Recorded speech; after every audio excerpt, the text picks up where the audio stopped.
భగవద్గీత 2వ అధ్యాయం 37వ శ్లోకం.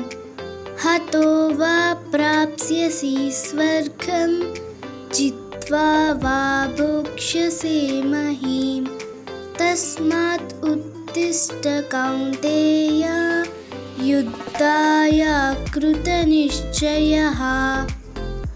హతో వా ప్రాప్స్యసి స్వర్గం జిత్వా వా భోక్ష్యసే మహీం తస్మాత్ ఉత్తిష్ఠ కౌంతేయ యుద్ధాయ కృతనిశ్చయః.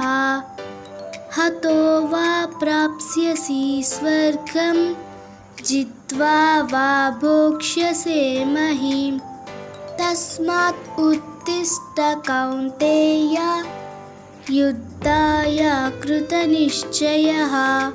తాత్పర్యం: అర్జున, యుద్ధంలో ఒకవేళ మరణిస్తే స్వర్గం పొందుతావు, లేదా గెలిస్తే ఈ భూలోక రాజ్యాన్ని అనుభవిస్తావు.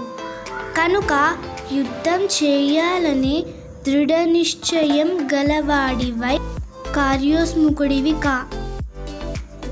భగవద్గీత 2వ అధ్యాయం 40వ శ్లోకం. నేహాభిక్రమనాశోస్తి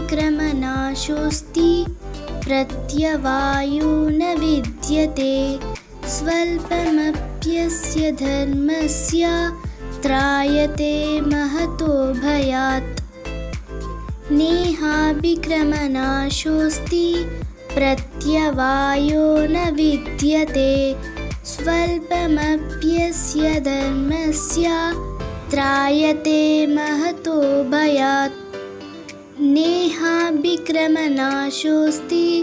ప్రత్యవాయో న విద్యతే స్వల్పమప్యస్య ధర్మస్య త్రాయతే మహతో భయాత్. తాత్పర్యం: ఈ యోగంలో ప్రారంభించితే నాశనం ఉండదు, పైగా విపరీత దోషం కూడా ఉండదు. ఈ ధర్మం స్వల్పమైన గొప్ప భయం నుంచి రక్షిస్తుంది.